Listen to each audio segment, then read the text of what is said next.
Namaku Jin Seora. Usia 25 tahun. Sejak kecil aku tumbuh dikelilingi cerita-cerita indah tentang cinta. Tapi satu yang paling sering kuingat adalah dongeng yang selalu diceritakan ibuku sebelum tidur. Kisah tentang dua anak kecil yang dijodohkan, lalu tumbuh dewasa dan menikah dengan bahagia. Ayahmu dan aku seperti itu. Dan kamu, sudah dijodohkan sejak masih kecil juga. Ingat, katanya sambil menyisir rambutku yang basah selepas mandi. Aku selalu tertawa malu setiap kali dia menyebut nama itu Kang Hayon. Dia bukan hanya teman masa kecilku, bukan cuma tetangga sebelah rumah. Dia adalah sahabat pertamaku, dan satu-satunya orang yang tahu bahwa aku takut petir, suka melon, dan diam-diam ingin menjadi dokter. Kini, 20 tahun kemudian, dia telah menjadi CEO termuda dari konglomerasi bisnis Yeon Group, perusahaan teknologi dan real estate terbesar di Korea. Sedangkan aku, Jin Seora, adalah dokter umum pemula, baru saja menyelesaikan residensi, dan bekerja di klinik keluarga. Kami sangat berbeda, tapi hubungan kami tetap hangat. Setiap hari Sabtu, dia akan datang ke klinik kecil milik keluargaku, hanya untuk meminum teh lemon buatan ibuku, dan menemaniku menyapu halaman belakang seperti dulu. Aku tahu dia sibuk, tapi entah mengapa dia selalu menyempatkan waktu. 15 menit bersama Seora, cukup untuk mengisi ulang hidupku selama seminggu. Katanya dengan senyuman yang membuat siapapun bisa lupa bernapas. Dan di hari itu, dia membawa kabar yang membuatku melayang. Seora, ayahku ingin merayakan ulang tahunmu minggu depan dengan pesta khusus. Sekalian pengumuman kecil dari perusahaan. Pengumuman?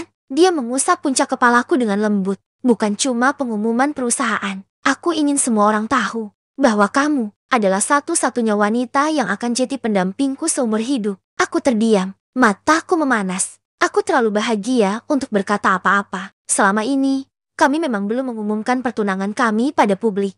Hanya keluarga yang tahu. Tapi sekarang, semuanya akan menjadi nyata. 1 minggu lagi, seluruh Korea akan tahu bahwa aku adalah tunangan Kang Hayon. Dan saat pesta nanti, aku akan berdiri di sisinya bukan hanya sebagai teman masa kecil, tapi sebagai calon istrinya. Atau, setidaknya, itu yang aku yakini. Sejak hari itu, setiap pagi rasanya seperti menyambut awal dongeng baru. Aku mulai membayangkan gaun apa yang akan kupakai di pesta ulang tahunku nanti. Bunga apa yang akan menghiasi ruangan, dan lagu apa yang akan diputar saat Hayon akhirnya mengumumkan kami di depan semua orang. Aku bukan tipe wanita yang suka pesta. Tapi jika pesta itu berarti berdiri di samping orang yang kucintai, maka aku rela menjadi pusat perhatian. Dan Kang Hayon, dia lebih manis dari biasanya. Tiap malam, dia meneleponku bukan sekadar basa-basi, tapi percakapan yang hangat. Seperti dua hati yang perlahan saling membuka lebih dalam. Aku ingat pertama kali lihat kamu pakai celemek klinik itu. Kamu terlihat seperti malaikat rumah sakit, katanya suatu malam lewat telepon. Aku tertawa kecil. Itu celemek tua. Bahkan kancingnya hampir lepas. Justru itu yang membuatmu lebih nyata. Aku sudah cukup lelah dengan dunia yang penuh kepalsuan. Di saat pria lain seusianya sibuk bergaul dengan selebriti atau menghadiri acara glamor, Hayon justru datang diam-diam ke klinik hanya untuk memakan bubur buatan ibuku dan duduk di bangku kayu di taman belakang. Kadang kami tidak berbicara, hanya duduk, saling mendengarkan keheningan yang nyaman. Aku pikir, inilah cinta sejati. Tenang, tulus, dan tumbuh dari hal-hal kecil yang tidak dilihat siapapun. Hari demi hari menjelang pesta itu terasa seperti mimpi. Ibuku menjahitkan gaun terbaiknya untukku. Ayahku menyiapkan pidato sambutan. Semua orang di rumah sibuk dan bahagia. Bahkan perawat-perawat di klinik mulai memanggilku dengan panggilan iseng, Nyonya CEO. Tapi di balik tawa dan senyuman itu, ada sesuatu yang tak ku ketahui, sebuah percikan kecil yang diam-diam menyala di belakang panggung kehidupanku. Sebuah perubahan yang tidak bisa kulihat karena mataku terlalu sibuk menatap masa depan yang kuimpikan. Sore itu, 5 hari sebelum pesta ulang tahunku, Hayon membatalkan jadwal mendadaknya. Hayon tidak bisa datang, kata sekretarisnya dengan suara ragu. Dia ada pertemuan penting. Biasanya, Hayon akan langsung mengabari sendiri. Tapi kali ini, tidak. Bahkan malamnya, tidak ada telepon atau pesan. Aku menunggu sampai larut malam. Ponselku tetap sunyi. Seperti perasaanku yang tiba-tiba mulai merasa asing dengan keheningan ini. Tapi aku mencoba berpikir positif. Mungkin dia hanya lelah. Mungkin dia sedang menyiapkan kejutan. Mungkin, dan aku terus berkata mungkin karena aku terlalu takut menerima satu kemungkinan yang paling tidak ingin ku dengar. Bahwa sesuatu telah berubah. Aku berusaha menepis pikiran itu sepanjang pagi. Ini hari ulang tahunku, hari yang seharusnya penuh kebahagiaan. Semuanya telah disiapkan dengan sempurna. Gaunku sudah tergantung di balik pintu. Rambutku ditata dengan elegan. Dan tamu-tamu mulai berdatangan ke aula mewah milik keluarga Kang. Ibuku menggandeng tanganku dengan senyum penuh haru. Akhirnya, kamu akan benar-benar jadi miliknya hari ini. Seorang, aku hanya bisa mengangguk pelan. Berusaha menahan rasa gugup yang entah kenapa mulai terasa seperti kecemasan. Ruangan itu indah. Langit-langit tinggi dihiasi bunga-bunga putih dan lampu gantung. Kristal yang berkilauan seperti mimpi. Di tengah aula berdiri panggung kecil dengan latar belakang tulisan. Selamat ulang tahun, Jin Sora calon Nyonya Kang. Para tamu menebak-nebak kapan Hayon akan muncul. Mereka tersenyum padaku. Mengucapkan selamat. Memuji penampilanku. Tapi aku hanya menatap pintu masuk. Menunggu sosok itu muncul. Dan akhirnya, dia datang. Kang Hayon memasuki ruangan dengan setelan jas abu-abu yang sempurna. Langkahnya mantap. Sorot matanya tajam. Semua orang bertepuk tangan. Aku hendak melangkah maju untuk menyambutnya, tapi langkahku terhenti. Karena di sampingnya, menggenggam erat tangannya, berdiri seorang wanita asing. Cantik, elegan, memakai gaun biru pastel. Dan saat mereka berdiri di tengah ruangan, Hayon mengangkat mikrofon dan tersenyum. Terima kasih telah datang ke hari istimewa ini. Hari ini bukan hanya perayaan ulang tahun untuk seseorang yang sangat berarti di masa lalu. Dia menoleh ke arahku sekilas. Sekilas yang membuat napasku tercekat. Tapi juga pengumuman penting dalam hidupku. Hening. Dia menarik wanita di sampingnya lebih dekat dan berkata tanpa ragu. Kenalkan, ini adalah istriku, Han Yuri. Kami baru saja menikah. Hening berubah menjadi bisik-bisik panik. Seperti badai sunyi yang meledak dalam kepala dan dadaku. Ibuku terkejut. Wajahnya pucat. Ayahku melangkah maju tapi tertahan oleh rekan bisnis. Teman-temanku memandangku dengan mata tak percaya. Aku hanya berdiri di sana, membeku, tak bisa bergerak, tak bisa bicara. Suara tamu-tamu mulai ramai. Beberapa wartawan bahkan mengangkat kamera. Semua ingin tahu apa yang sebenarnya terjadi. Aku mencoba melangkah mundur, tapi kakiku gemetar, tanganku mengepal, dadaku sesak, di mataku. Semua jadi kabur. Aku mencari matanya, mencari penjelasan. Tapi dia hanya menatapku sebentar, lalu memalingkan wajahnya. Dan di momen itu, aku tahu dongeng masa kecilku baru saja berubah menjadi mimpi buruk yang kutonton di pesta ulang tahunku sendiri. Aku berdiri di sana seperti boneka porselen yang jatuh tanpa suara. Semua mata tertuju padaku, ada yang iba, ada yang bingung. Tapi lebih banyak lagi yang penasaran, ingin tahu seperti apa ekspresi wanita yang baru saja kehilangan segalanya dalam satu kalimat. Aku ingin lari, tapi kakiku tak bergerak. Aku ingin menangis, tapi air mataku tak mau jatuh. Dan dia, Kang Hayon, lelaki yang selalu berkata akan melindungiku, kini justru berdiri menggenggam tangan wanita lain, mengenalkannya sebagai istrinya, tanpa sedikit pun penjelasan.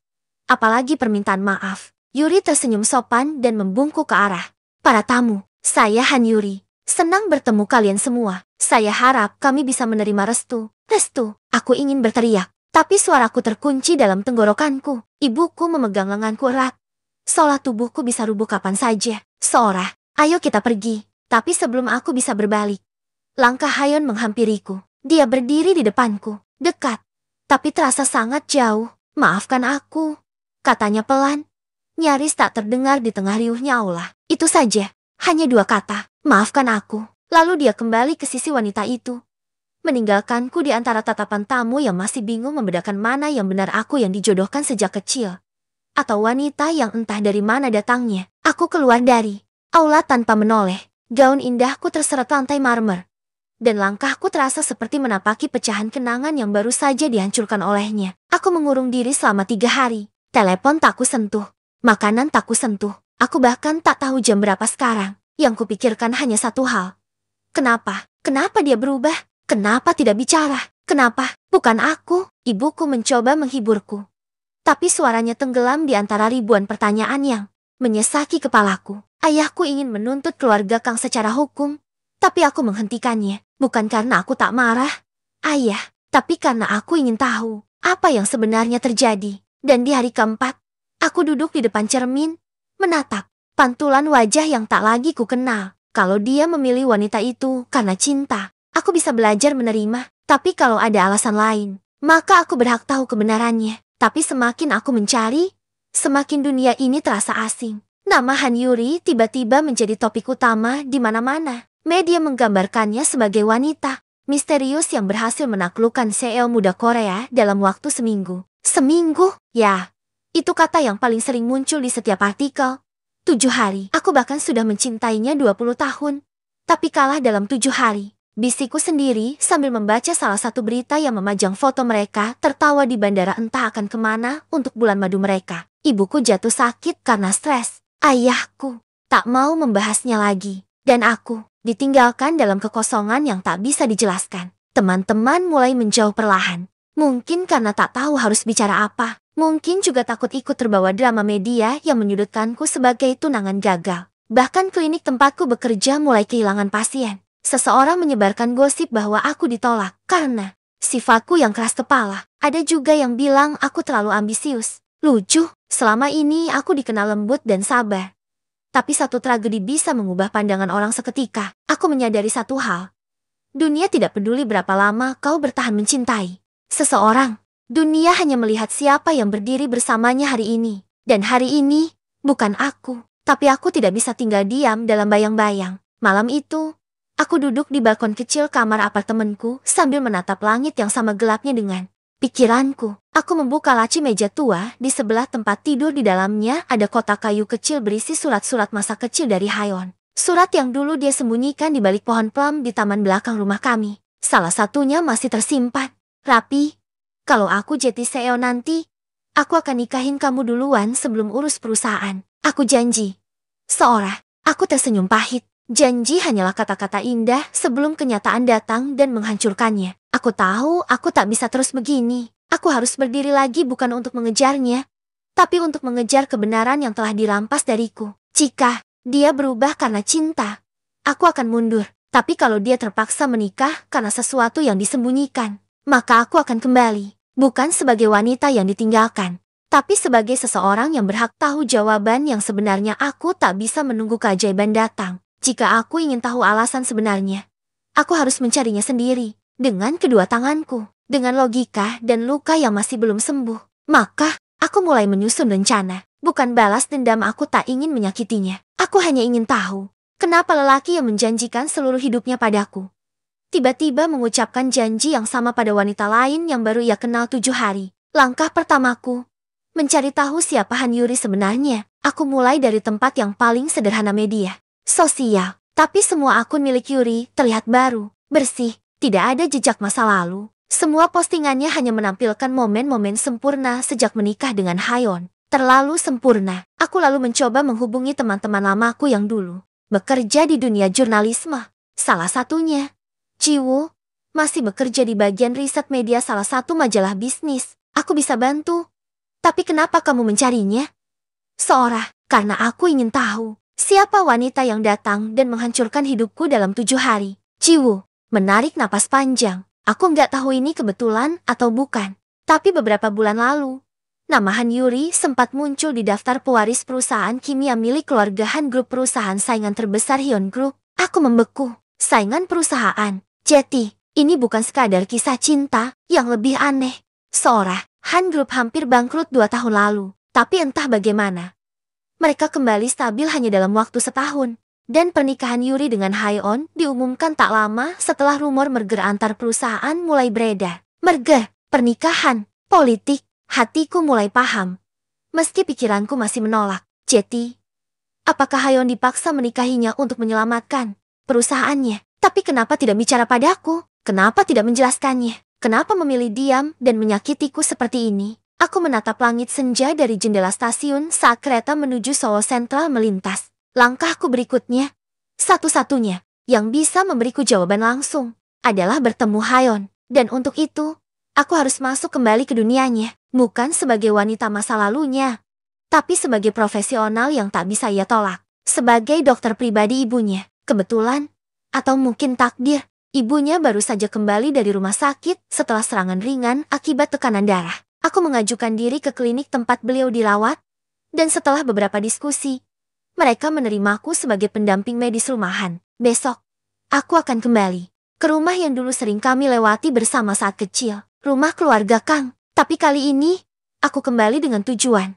dan apapun yang akan kutemukan di sana, aku siap menghadapinya. Kupijakan kaki di depan gerbang rumah keluarga Kang dengan napas tertahan. Dulu, tempat ini adalah taman bermain masa kecilku dan Hayon. Sekarang, tempat ini adalah panggung sandiwara besar yang akan kutelusuri demi menemukan kebenaran yang ia sembunyikan. Pintu dibuka oleh pelayan lama yang masih mengenaliku. Wajahnya terkejut melihatku, tapi ia hanya membungkuk hormat. Selamat datang kembali, Nona Jin. Langkahku masuk ke dalam seperti membuka kotak kenangan aroma kayu manis di ruang tamu.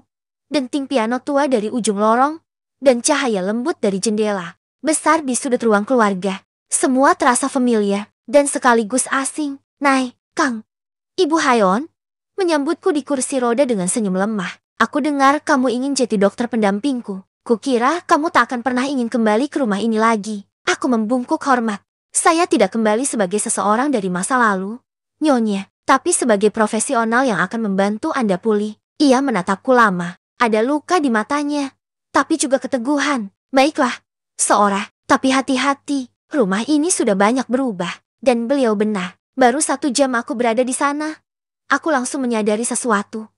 Han Yuri tidak tinggal di rumah ini. Dia hanya datang sesekali, biasanya malam hari. Dan bahkan saat ia datang, tidak pernah bermalam. Para pelayan berbisik bahwa hubungan mereka tidak sehangat seperti yang digambarkan media. Hayon juga terlihat lelah, tatapannya kosong, senyumnya dibuat-buat. Dan ketika kami tak sengaja berpapasan di lorong malam itu, ia hanya diam. Kami berdiri berhadapan seperti 2 orang asing yang pernah saling mencintai. Apa kamu baik-baik saja? Tanyaku pelan. Dia tidak menjawab, tapi matanya seperti ingin mengatakan sesuatu yang tak boleh diucapkan. Kemudian dia berbalik dan pergi, meninggalkanku dengan tanda tanya yang lebih besar. Aku mulai mencatat semua kejanggalan.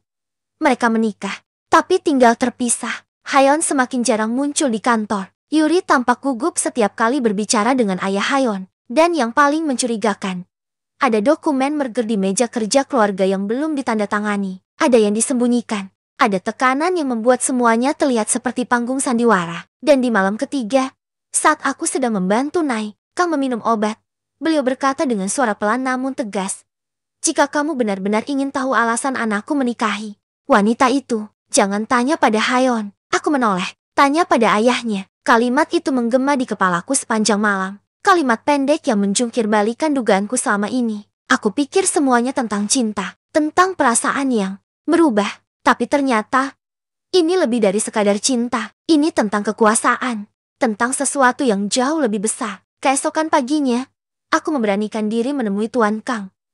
Ayah Hayon, pria yang selama ini dingin dan berjarak. Bahkan sejak aku kecil, ia sedang membaca koran di balkon rumah. Seperti biasa, aku berdiri di depannya, mencoba menjaga ketenangan. "Tuan Kang," suaraku mantap. Saya ingin bertanya, alasan sebenarnya di balik pernikahan Hayon dan Han Yuri. Ia menurunkan korannya perlahan, tatapannya tajam menembusku. "Apa yang membuatmu berpikir kamu berhak tahu?" Aku satu-satunya yang melihat Hayon tersiksa sejak hari pernikahannya. Jawabku jujur, "Dan Anda tahu itu." Hening sejenak, lalu ia berkata, "Han Yuri adalah putri dari investor terbesar perusahaan ini. Tanpa pernikahan itu, dana investasi akan ditarik, ratusan karyawan akan kehilangan pekerjaan, termasuk keluarga para pelayan yang membesarkan Hayon sejak kecil." Aku terdiam, tak pernah kusangka alasannya sedalam itu. Jadi dia dikorbankan demi perusahaan. Dia sendiri yang memutuskan. Aku hanya memberinya pilihan. Katanya, "Dingin, pilih cinta lamamu, atau selamatkan semua orang yang selama ini hidup dari perusahaan yang kamu warisi." Air mataku tergenang, bukan karena marah, tapi karena pahitnya kenyataan. Hayon memilih mengorbankan hatinya demi orang lain. Aku pulang malam itu dengan dada sesak. Tapi yang lebih mengejutkan adalah, saat sampai di kamarku di lantai atas rumah keluarga Kang, aku menemukan sebuah amplop di bawah pintu. Isinya hanya 1 lembar surat. Tulisan tangan itu jelas milik Hayon. "Jika kau benar-benar ingin tahu semuanya, temui aku di tempat biasa, jam 2 dini hari. Datang sendiri." Hatiku berdetak cepat. Tempat biasa, taman kecil di belakang rumah neneknya yang dulu sering kami datangi. Apa yang akan dia katakan? Malam itu aku berdoa agar apapun yang kutemui di sana tak membuatku hancur lebih jauh.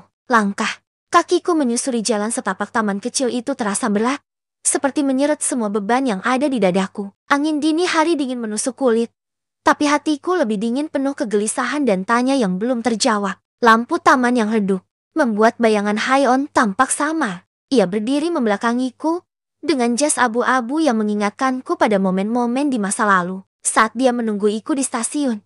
Di bawah hujan, Haeon, bisikku pelan. Ia menoleh, wajahnya pucat dan mata itu menyimpan luka yang bahkan tak bisa ditutupi senyumnya yang tipis. Aku tahu kamu akan datang, katanya, seolah meyakini sesuatu yang bahkan aku sendiri ragu. Aku mendekat, berdiri tepat di hadapannya. Kenapa kamu menikahinya? Padahal kamu tahu aku tahu. Potongnya cepat. Aku tahu kamu menungguku, dan aku tahu aku sudah menghancurkanmu. Hening sesaat, lalu ia menghela napas panjang. Tapi aku harus melindungi semua orang yang bergantung padaku. Sora, termasuk kamu. Aku menggigit bibirku, menahan tangis. Lalu kenapa kamu menyuruhku datang malam ini? Ia menatapku, kali ini dengan pandangan yang dalam. Bukan sebagai tunanganku, tapi sebagai pria yang sedang kehilangan segalanya. Karena aku sudah tak bisa hidup seperti ini lagi. Bisiknya, apa maksudmu? Aku akan pergi ke Amerika minggu depan, mengundurkan diri dari perusahaan, melepaskan semuanya, termasuk pernikahan ini. Aku tersentak. Apa, kamu ini satu-satunya pilihan yang tersisa? Seorang, lanjutnya cepat. Tapi aku tak bisa melakukannya sendirian. Aku butuh tahu, jika aku pergi, kamu akan ikut denganku. Dunia terasa berhenti berputar. Kata-katanya mengguncang seluruh jiwaku. Pilihanku cuma satu. Aku pergi, dan kita mulai hidup baru, atau aku bertahan, dan kita selamanya hanya menjadi kisah yang tak pernah selesai. Air mataku jatuh tanpa bisa kucegah. Dada ini penuh sesak oleh cinta, luka, dan ketakutan. Apa aku siap meninggalkan semuanya demi bersamanya? Apa aku cukup kuat untuk memulai dari nol? Dan yang paling menakutkan, apa aku yakin dia tak akan pergi lagi? Pertanyaan itu menggema di dadaku, berputar-putar seakan mencari jawaban yang tak kunjung kutemukan. Di depanku, Haeon berdiri dengan tatapan penuh harap, seperti seseorang yang siap kehilangan segalanya. Lagi, aku menatap tangannya yang terulur padaku, seperti undangan untuk melarikan diri dari kenyataan yang menyakitkan. Tapi, aku tahu, sekali aku menggenggamnya, aku tak bisa kembali. Kamu sungguh-sungguh? Tanyaku pelan, suaraku hampir tak terdengar. Untuk pertama kalinya, ya, aku sungguh-sungguh ingin pergi. Bukan karena aku lari dari tanggung jawab, tapi karena aku ingin memperjuangkanmu. Jawabnya, matanya bergetar menahan emosi. Aku memalingkan wajah, menahan air mata yang kembali mendesak keluar. Bagaimana bisa? Aku percaya begitu saja. Setelah luka yang ia tinggalkan masih belum kering. Namun, jauh di lubuk hatiku, aku tahu, aku masih mencintainya. Bahkan ketika aku tak mau mengakuinya, aku butuh waktu. Bisikku, berapa lama? Tanyanya. Nada, suaranya cemas. Kau akan tahu jawabannya saat kau benar-benar siap melepaskan masa lalu. Termasuk luka yang kau simpan sendirian. Dia mengangguk pelan. Meski terlihat kecewa, aku akan menunggu sampai kamu siap. Hari-hari berikutnya terasa berat. Aku berusaha menjalani keseharian seperti biasa, tapi pikiranku tak pernah lepas dari Haeon. Bahkan saat bekerja, aku mulai sering melamun, hingga jiwa atasanku sekaligus sepupu Haeon memperhatikanku. Seorang, katanya suatu sore, kamu yakin Haeon adalah pilihan terbaikmu? Aku terkejut. Maksudmu? Ia meletakkan laporan di mejaku, menatapku serius. Kamu tahu sendiri, dia terbiasa meninggalkan apapun saat keadaan menjadi sulit. Aku hanya bisa diam. Aku bukan sedang menyudutkan sepupuku, tapi aku tak mau melihatmu terluka lagi. Lanjut Ji-hwan, jika kamu memilih untuk bertahan, pastikan bukan karena takut kehilangan masa lalu, tapi karena kamu yakin dengan masa depan yang akan kamu bangun. Kata-katanya seperti tamparan lembut jujur tapi penuh kepedulian. Dan untuk pertama kalinya, aku bertanya pada diriku sendiri. Apa aku mencintai Haeon karena dia masa laluku? Atau karena aku masih percaya dia adalah masa depanku? Malam sebelum Haeon pergi, aku berdiri di depan cermin, mengenakan gaun biru tua, warna yang dulu selalu dia puji. Aku menatap bayanganku sendiri, dan akhirnya, aku tahu jawabannya. Aku berdiri di depan cermin, menatap pantulan diriku yang terlihat begitu rapuh namun juga lebih kuat dari sebelumnya. Dulu, aku mencintai Haeon karena masa kecil kami, janji manis, dan impian-impian yang kami rajut bersama. Tapi malam ini, untuk pertama kalinya, aku menyadari satu hal. Aku mencintainya karena aku memilih untuk mencintainya. Bukan karena aku terikat padanya. Namun, Mencintai tak selalu berarti memiliki. Dan malam ini, aku harus memilih. Datang dan mengejarnya ke bandara. Atau tetap di sini. Dan merelakan. Tanganku meraih ponsel. Pesan dari Haeon masih terbuka. Penerbanganku jam 10 malam. Aku akan menunggumu sampai pesawat terakhir boarding. Sudah pukul 9:20. Aku masih punya waktu. Tapi hatiku tak bergerak. Tubuhku seperti ditambahkan oleh sesuatu yang tak terlihat. Apakah ini keraguan? Atau justru sebuah keyakinan bahwa aku harus membiarkannya pergi? Di saat aku termenung, tiba-tiba pintu apartemenku diketuk. Pelan tapi tergesa. Aku membuka pintu dan di luar sana berdiri Ji-hwan. Mengenakan jas hujan dan napas yang memburu. Apa kamu belum pergi? Tanyanya dengan nada kecewa. Aku menggeleng. Dia mendesah. Kamu masih mencintainya? Kan? Ya. Jawabku jujur. Tapi aku juga sadar. Aku terlalu sering menyakiti diriku sendiri demi bertahan dalam cerita yang tak lagi sama. Ji-hwan menatapku lama, lalu mendekat dan menyerahkan sesuatu dari balik saku jasnya, sebuah buku tua. Aku mengenalinya. Itu jurnal kenangan kami bertiga. Dulu saat kecil. Di dalamnya ada tulisan tangan kecilku, Haeon, dan Ji-hwan. Aku menyimpannya selama ini, ujar Ji-hwan pelan, karena aku tahu suatu hari kamu butuh mengingat siapa dirimu. Di luar siapapun yang kamu cintai. Aku membuka halaman pertama, dan di sana tertulis, saat kita besar nanti, aku ingin menikah sama seorang, dan tinggal di rumah pohon. Haeon, umur 10. Aku tersenyum kecil, lalu menutupnya. Aku tak akan ke bandara. Ji-hwan, dia menatapku. Tak percaya, bukan karena aku menyerah, tapi karena aku memilih untuk membiarkan takdir bekerja tanpa aku memaksa. Jika Haeon memang untukku, dia akan kembali. Bukan karena aku mengejarnya, tapi karena dia memilih untuk tinggal. Malam itu, aku berdiri di balkon apartemenku, menatap langit yang mulai mendung, dan saat jarum jam menunjuk pukul 10 tepat, aku menutup mataku, dan dalam hati berkata, selamat tinggal, atau sampai jumpa. Kalimat itu masih bergema di kepalaku.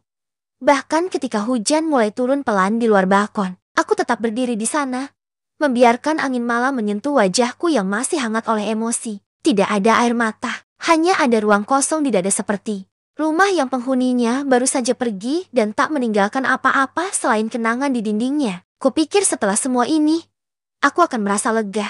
Tapi entah mengapa, justru yang kurasakan hanyalah kesepian yang sunyi. Aku masuk ke dalam apartemen dan memeluk jurnal tua itu. Duduk di lantai ruang tamu, lampu-lampu temaram, suara hujan di luar. Semuanya terasa terlalu tenang, terlalu pelan. Seolah dunia tahu aku butuh waktu untuk menerima. Tiba-tiba ponselku bergetar. Satu pesan baru dari nomor asing. Dia tidak naik pesawat. Aku terdiam. Tanganku gemetar saat membaca ulang pesan itu. Dia pergi, tapi tidak ke luar negeri. Aku tahu kamu butuh waktu.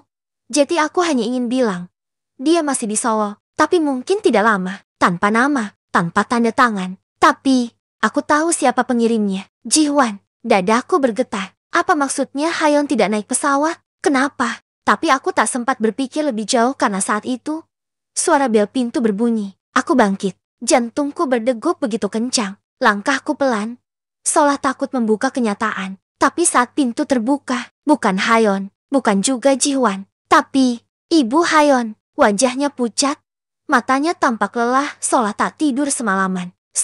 Suaranya gemetar. Maaf, aku datang mendadak. Tapi kamu harus tahu sesuatu tentang pernikahan Haeon. Aku mengangguk, mempersilakannya masuk. Kami duduk di ruang tamu, dan di sana, sambil menatapku lurus-lurus, dia berkata, Haeon tidak mencintai Yeonhwa. Dia menikah karena paksaan, karena perusahaan ayahnya terancam runtuh jika tidak menjalin aliansi dengan keluarga Yeonhwa. Dunia seperti runtuh pelan di telingaku. Jadi, itu bukan pilihannya, bisikku. Ibu Haeon menggeleng. Matanya mulai basah. Dia ingin menjelaskan padamu malam itu di taman. Tapi kau tak memberinya kesempatan. Dia pergi, karena berpikir kau ingin dia pergi. Tangisku pecah. Aku menyalahkannya. Aku membencinya. Tapi ternyata, dia justru mengorbankan dirinya untuk keluarganya. Bahkan ketika hatinya masih menginginkanku, aku berdiri mendadak. Aku harus bertemu dengannya. Ibu Haeon tersenyum lirih. Kalau begitu cepatlah. Dia ada di tempat biasa kalian. Dulu main layangan saat kecil. Dia belum pergi dari sana sejak tadi pagi. Aku langsung meraih jaket dan berlari keluar tanpa payung, tanpa persiapan, hanya dengan satu harapan. Semoga dia belum pergi. Aku berulang-ulang mengucapkannya dalam hati.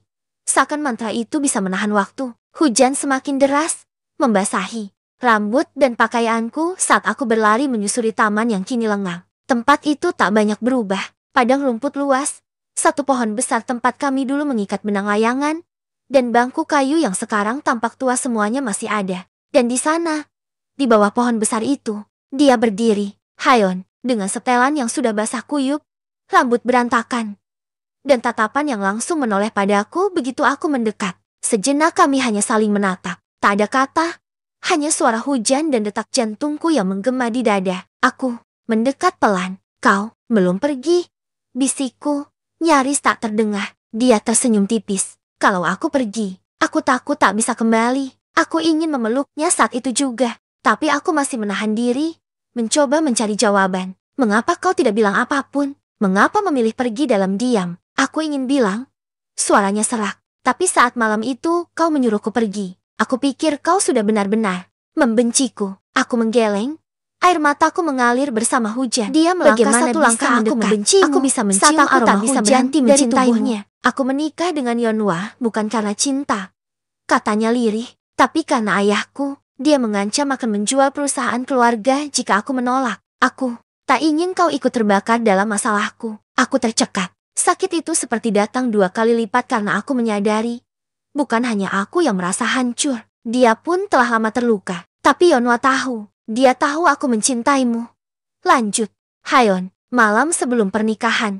Dia bilang padaku, pergilah kalau memang itu yang membuatmu bahagia. Tapi aku terlalu pengecut untuk meninggalkan segalanya demi kebahagiaanku sendiri. Kami sama-sama diam. Suasana terasa berat. Sampai aku berkata pelan, kalau kau masih mencintaiku, ayo kita pergi. Dia menatapku penuh tanya. Kita mulai dari awal. Bukan sebagai CEO dan sekretaris, tapi sebagai Hayon dan Sora. 2 orang yang saling mencintai, dan tak ingin lagi kehilangan waktu. Matanya mulai berkaca-kaca. Tapi sebelum ia sempat menjawab, suara asing memanggil dari arah belakang. Opa, kami menoleh bersamaan. Yonhwa berdiri di balik payung.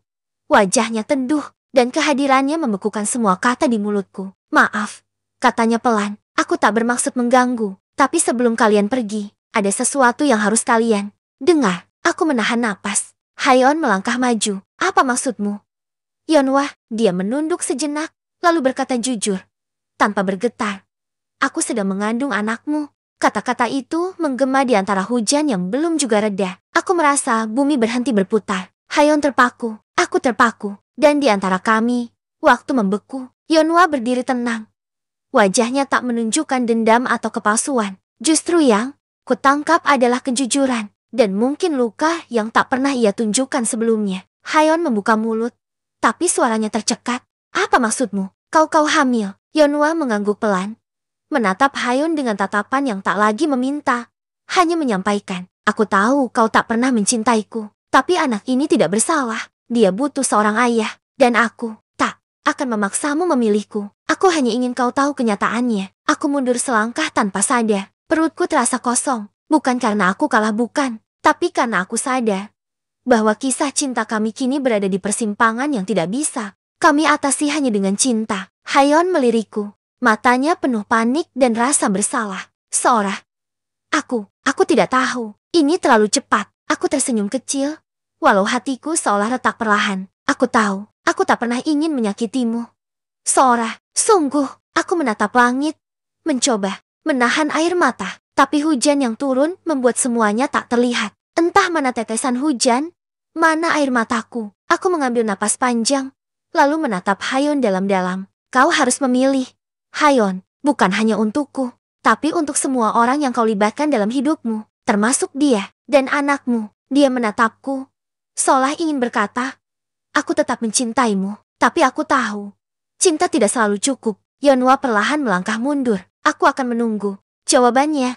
Tapi jangan terlalu lama, karena hidup ini tak selamanya bisa ditunda. Dan dia pun pergi, meninggalkan kami berdua dalam diam yang paling menyesakan. Hayon mengusap wajahnya. Frustrasi, aku tidak tahu harus bagaimana. Aku tersenyum lagi, tapi kali ini lebih tenang. Kalau begitu, biar aku yang pamit duluan. Sora, jangan. Aku membalikan badan, berjalan menjauh di tengah hujan, sambil berkata dalam hati. Kadang, melepaskan bukan karena kita menyerah, tapi karena kita tahu tak semua cinta ditakdirkan untuk dimiliki. Aku berjalan meninggalkan Hayon tanpa menoleh ke belakang. Hujan masih turun, tapi langkahku mantap. Meninggalkan bukan berarti aku berhenti mencintainya, justru karena aku mencintainya. Aku harus membiarkan dia memilih dengan tenang, tanpa tekanan dariku, atau dari kenangan kami. Hari-hari setelah itu terasa hampa. Aku kembali bekerja. Tapi, tidak lagi sebagai asisten Hayon. Aku minta dipindahkan ke departemen lain. Semua orang bertanya-tanya, tapi aku hanya menjawab dengan senyum. Aku butuh suasana baru. Setiap malam, aku menatap langit dari jendela kecil apartemenku. Kadang aku berharap akan muncul notifikasi darinya, pesan singkat. Atau mungkin, panggilan. Tapi layar ponselku tetap hening. Seperti hatinya yang mungkin masih mencari arah. 2 minggu berlalu sejak malam itu. Dan pagi ini, ketika aku membuka pintu, aku menemukan sebuah amplop putih tanpa nama, tanpa alamat. Di dalamnya, sepucuk surat. Seorang, aku tidak pernah berhenti mencintaimu. Tapi cinta yang baik bukan hanya tentang memelukmu dan berkata, aku milikmu. Cinta yang baik adalah saat aku bisa membuatmu bahagia. Meskipun bukan bersamaku, aku akan bertanggung jawab atas Yeonhwa dan anak kami. Bukan karena terpaksa, tapi karena itu adalah pilihanku. Tapi ketahuilah, kamu akan selalu jadi satu-satunya yang aku cintai. Dalam doa paling diamku, karena kamu adalah rumah yang tak pernah benar-benar kutinggalkan. Maaf, dan terima kasih telah mencintaiku begitu tulus. Hyon, aku membacanya sambil tersenyum. Walau air mataku jatuh tanpa bisa dicegah, ada rasa perih, tapi juga kelegaan. Bukan akhir yang aku bayangkan, tapi mungkin inilah akhir yang terbaik bagi semua. Beberapa bulan berlalu, aku tak lagi merasa kehilangan. Karena aku belajar bahwa yang hilang bukan cintanya, tapi bentuknya yang berubah. Suatu hari, saat sedang duduk di taman, aku bertemu seorang anak kecil yang berlari ke arahku sambil tertawa. Di belakangnya, seorang wanita muda mendorong stroller bayi, lalu tersenyum ke arahku. Yeonhwa, kami bertukar pandang. Tak ada permusuhan, hanya senyum yang penuh pengertian. Lalu dari kejauhan, aku melihat Hayon berdiri sambil memegangi kantong belanja. Ia tak bergerak, hanya menatapku dari kejauhan. Aku mengangguk kecil padanya, dan ia membalas dengan anggukan yang sama. Kami tidak bicara, kami tidak mendekat. Tapi di mata kami, ada keikhlasan. Karena cinta tak selalu harus dimiliki. Kadang, cinta hanya butuh satu ruang untuk diam-diam mendoakan dari jauh.